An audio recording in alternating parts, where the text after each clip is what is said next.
This is from 1 John 2, and John is writing to the church, and he says, "Do not love this world or anything in it. If anyone loves the world, the love of the Father is not in him. For everything in the world, the lust of the flesh, the lust of the eyes, the pride of life, is not from the Father, but from the world. The world and its desires pass away, but whoever does the will of God lives forever."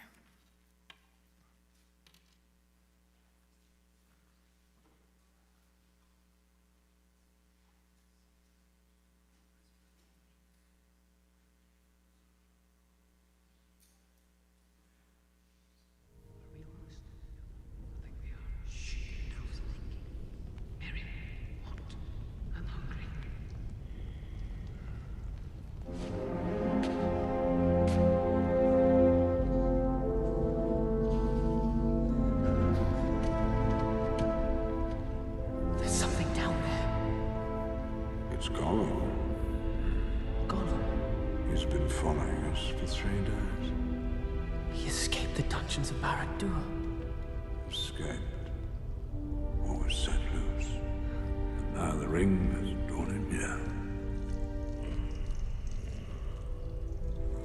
He will never be rid of his need for it. He hates and loves the ring, as he hates and loves himself. Smeagol's life is a sad story. Yes, Smeagol, he was once called, before the ring found him. Before it drove him mad. It's a pity Bilbo didn't kill him when he had the chance. Pity? It was pity that stayed Bilbo's hand. Many that live deserve death, and some that die deserve life. Can you give it to them, Frodo? Do not be too eager to deal out death and judgment. Even the very wise can see all ends. My heart tells me that Gollum has some part to play yet, for good or ill, before this is over. The pity of Bilbo may rule the fate of men.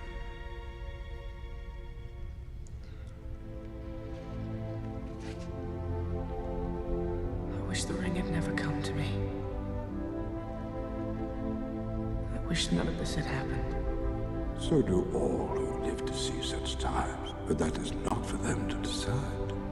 All we have to decide is what to do with the time that is given to us.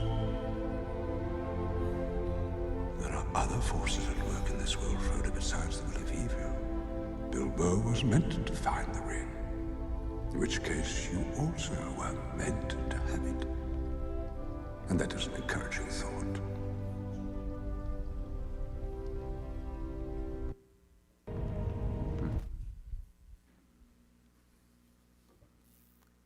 Okay. This is going to be good. Before we get started, maybe one other announcement. This coming Wednesday, we'll be having adult class here at the building at 7 o'clock. There are no other kids' classes happening at that time. Truth is doing something different for the summer, and the kids' classes won't be meeting over the summer, but we have an adult class. We're focusing on a book called Practicing the Way. It's a book written by John Mark Comer, and it's got something to teach us about spiritual practices. That will be our focus for the summer. And so if you'd like to come and be a part of that, meet us here at the building at 7 o'clock on Wednesdays. If you want more information, you can come ask me about that. I can give you some more details about that. One other thing that's upcoming, this coming Saturday morning at 8 a.m., we have a men's breakfast where we'll have a chance to meet together, enjoy fellowship, and spend a little bit of time praying for each other and encouraging one another. So 8 o'clock this coming Saturday. Now, I was wondering if I could get a show of hands of people who think that they may be available to come and be a part of that for breakfast at 8 this coming Saturday. So if you think you're going to be coming, 4, 6, 7, 8, 9, 10, okay. So that gives me some idea as far as numbers-wise how much eggs and bacon to put on the fry for the morning. So with all of that in mind, let's get started. Now, if you've ever wondered what JRR stands for, it's John Ronald Reuel Tolkien. So some trivia contest someday, you'll be able to score a point for your team with that one. He was born on January 3rd, 1892, and lived until 1970, and was a professor of English literature and English languages at Oxford University in England. And his expertise, his area of specialty was in ancient Northern European languages. Now, what captured his imagination was the fact that we have all this history about Greek mythology and Greek legends, and we've got Roman and Latin legends that go back thousands of years, and even we've got stories about the Egyptian gods and goddesses, lots of stories and lots of narrative, but we don't have anything like that for the Northern European languages. Now, by way of comparison, there's a guy named Titus Livius who wrote the history of Rome in the 1st century BC. And in it, he records a legend of Romulus and Remus, these twin baby boys that were abandoned in a basket and thrown down the Tiber River and just set to wash out to the sea. The basket kind of gets caught up in the reeds, and they are then raised by a mother wolf. Now, the point of the legend is not whether or not this is historically accurate, that the person that founded the city of Rome, after which is named, was actually raised by wolves. But the legend tells you a little bit of something about the empire that found its capital in Rome. The capital, Rome, started by a guy named Romulus who was raised by wolves. That tells you a little bit about the value system of the people that lived in that particular area. Now, likewise, we just don't know a lot of ancient myths for the Anglo-Saxon world, the Northern European English world. You've got the story of Robin Hood in the 14th or 15th century. You've got maybe the legend of Arthur that goes back to maybe the 9th century. But we don't have much at all before that. And maybe it's because of the climate, or maybe it's because of circumstances, but we just don't have as long a history with Northern Europe as we do with all these other cultures. And academics like Tolkien took that seriously. They tried to tease out what some of these ancient legends might have been from the ancient histories of the languages that they used. They would take old Anglo-Saxon words and try and see what kind of legendary history might be suggested from that. And so by way of example, we come to the word elf. Now, if you were to have mentioned the English word elf anytime recently, that conjures up pictures of Will Ferrell or these little tiny impish creatures that live in trees and make cookies for you or provide slave labor for Santa. But that's not what elves are. Tolkien's idea of elf has more to do with the ancient Anglo-Saxon tradition of the word. So we don't have anyone here, but you've heard of the name Alfred. The name Alfred is an ancient Anglo-Saxon name. It's a combination of two Anglo-Saxon words, alf, which is the Anglo-Saxon word for elf, and red or reed. Reed was a person's wisdom or a person's counsel. And so a person named Alfred, it's a name that means elven wise, or as wise as an elf. And it suggests that perhaps back in history there was this tradition that elves were really smart or that elves were wise. It suggests that thousands of years ago, stories about elves were just kind of part of the cultural narrative. There's another Anglo-Saxon word for beautiful. It's called elfseen or elfsheen, and it means shiny like an elf. So from this, Tolkien began to hypothesize what that legendary history might be, and so that's where you get a character like Legolas. So Legolas is from Anglo-Saxon. It means green leaf. And so in the story, Legolas is 3,000 years old. He's a prince from the Mirkwood Kingdom, a sylvan elf who's deadly accurate with a bow. So in the story, elves are quick and elves are light as a twig. They can walk on top of the snow without sinking in. They sleep while standing up. They're almost like supermen, but in the story, they have different strengths and weaknesses and character flaws. Tolkien studied the ancient Norwegian and Northern European languages, languages like Finnish and Welsh, and then he extrapolated and invented languages that he would then use for elves and goblins in the stories. He used all this research, if you will, that got him this imaginary world, and out of it, he created a kid's story in 1937. It's the story of The Hobbit. It was written basically for his kids, who were preteens at the time. It was reasonably well received, and publishers came to Tolkien and said, listen, you should do a sequel. And so he agreed, and he began the work on it in 1938 and worked on it off and on for the next 20 years, writing an expansive backstory to this whole narrative. That's part of the reason why the writings of Tolkien are so vivid. It's because the backstory is so rich. There's so much that goes into it. It creates a vivid world that seems exceedingly real for fiction.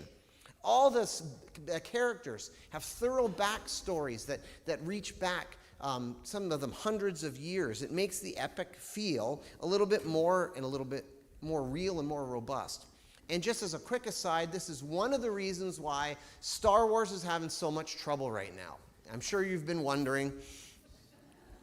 Star Wars was a single movie written in 1977 that then became 3 movies and became prequels and sold to Disney, and now is being basically produced by a committee. And so all it takes is one throwaway line in the most recent show to set off an army of nerds that are going to then seek through the lore and find contradictions in all the other different kinds of stories. But enough about Star Wars. Tolkien has done tons of work and invented languages and written histories for each of the free people of Middle-earth, and it adds to the richness. And if you're not a fan, it's difficult for you to appreciate how big an impact Tolkien's writings had in the mid-20th century. Before the 1950s, there wasn't a fantasy genre. It didn't exist in fiction. Now, if you go to chapters today, you will find a whole section of the store that is basically living off of and deriving new content out of this kind of imagination that Tolkien launched in the 1950s. Okay, so what? Tolkien was a Catholic Christian who was instrumental, incidentally, in introducing C.S. Lewis to the Christian faith. Now, where C.S. Lewis was very over the top about his Christian theology with his written work, Tolkien is far more subtle. Tolkien presents a broad and rich mythology that's firmly grounded in Christian narratives and Christian values. In Lord of the Rings, there is, unfortunately, no church. There's no overt representation of Jesus, and yet the wisdom of God can be found just about everywhere in the story. Faith, hope, and love can be found throughout the fictional world. And sometimes in that fantasy world, you can catch sight of something that's even more real than reality itself. Tolkien in Lord of the Rings helps us understand Christianity better. Christian theology is woven into the Lord of the Rings, and in reading it and considering fiction like this, it can create in us a baptized imagination, in the words of Tim Keller. In the Chronicles of Narnia, it's just way more overt and way more obvious. Who's Jesus in the Chronicles of Narnia? Well, obviously, Aslan the lion, right? But in Lord of the Rings, Jesus is seen in a bunch of different characters, in a bunch of different ways, in their actions and in their character. And over the next few weeks, we'll have more to say about that. So high fantasy as a genre of fiction often doesn't get the credit that it probably deserves as a form of literature. A modern reader typically assumes when you're talking about elves and dragons, okay, that's kids' stuff because it's not real. But if you're reading fiction about a police detective for example, who's in his early 30s, who happens to be buff and also has spent years in specialty training with the military, has multiple degrees, is fluent in 4 languages, and owns his own home in his early 30s? Okay, well, now who's talking about unrealistic fiction? That's just as unlikely as fairies and unicorns.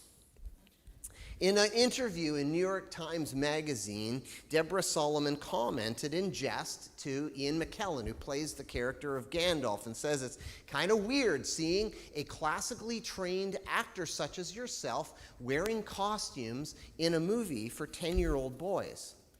And McKellen doesn't miss a beat. He says to her in the interview, "Oh, this isn't a children's movie.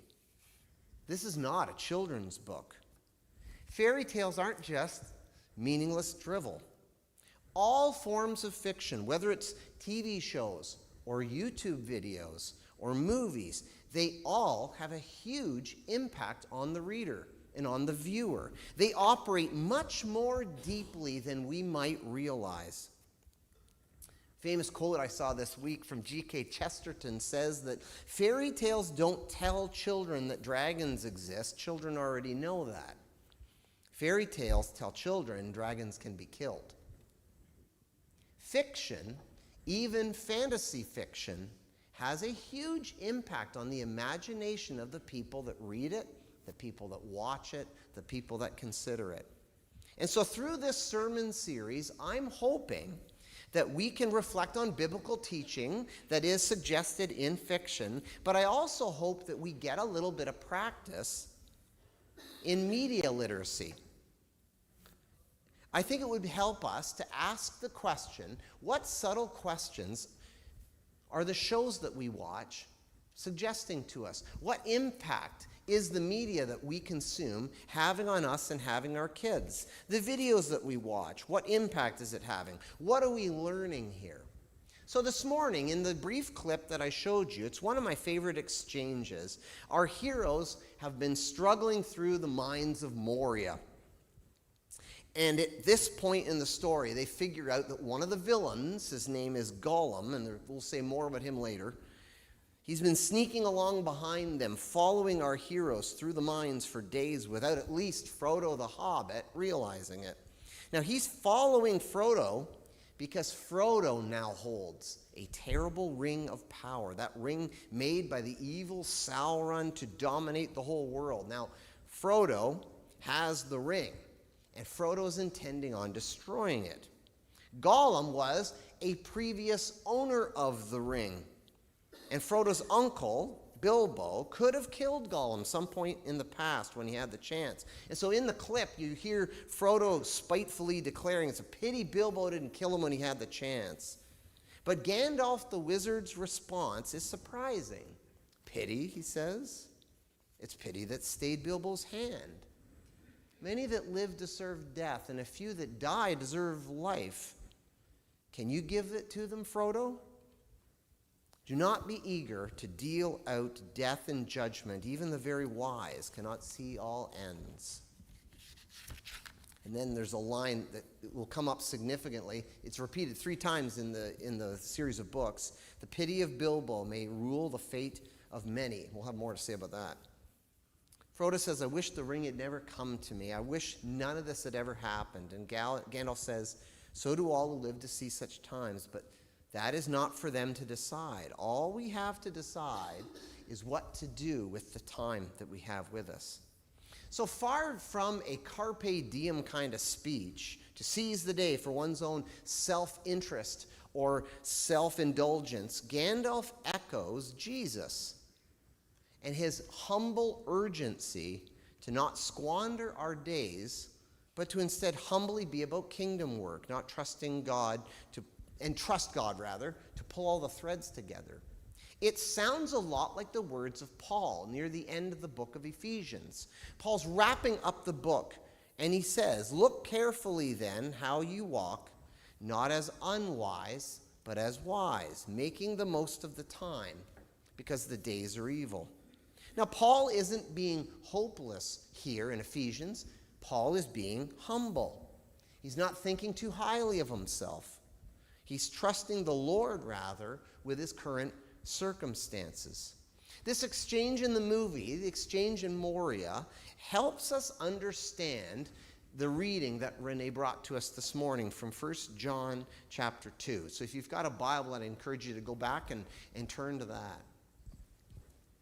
In John's words here in chapter 2, he's going from warning to warning, seemingly to the reader, just kind of bouncing around. But this is a core theme in the first part of the book of 1 John. He pauses briefly to tell us, don't love the world. Don't love the world or anything in the world. And that's a curious thing to say. Don't love the world. Because isn't it John that says in his gospel in John 3:16 that God loved the world so much that he gave his only son? So why would John say don't love the world? Now here is an example where it doesn't help to know any Greek, because if you go under the hood and look, it's the same word for love. It's agape. The same word that's used in the gospel is used here. So what is John saying? Don't love the world. What's meant by this? Now, obviously, John has a particular kind of love in mind when he says, don't love the world. The love intended here by John is an unbalanced devotion. It's a desire to possess and a desire to dominate. John's next statement in verse 16 helps to unpack. What does the love mean? It means these three things. It means lust of the flesh, lust of the eyes, and the pride of life. And all three of these don't come from the Father, but instead they come from the world. They come from worldly interests and worldly influences. The world and its desires pass away, but the will of God lives forever, John says in verse 17. Now, if you know anything about Lord of the Rings, you know that the evil ring of power has this corrupting influence on whoever holds it. Nobody can hold this thing and not be influenced by it. The enemy Sauron made it and poured his malice into it, and we're going to say a lot more about that later. But the ring gives you this curious strength to chase after these desires of the heart. It makes you invisible. There is some sense in which it makes you live forever. But while it's doing that, it's slowly mastering you. It masters its owner. It begins to possess its possessor. Gollum had it in the story for some 500 years, to the point where, in the book, he has lost his identity to it. In just a brilliant flourish in the writing, Gollum always speaks of himself in the plural. He always talks about himself as we, and he refers to the ring as his precious. In our text this morning, the Apostle John warns us against these three malformed loves and unbalanced passions. He warns us against the lust to possess a person as property in the fleshly sense.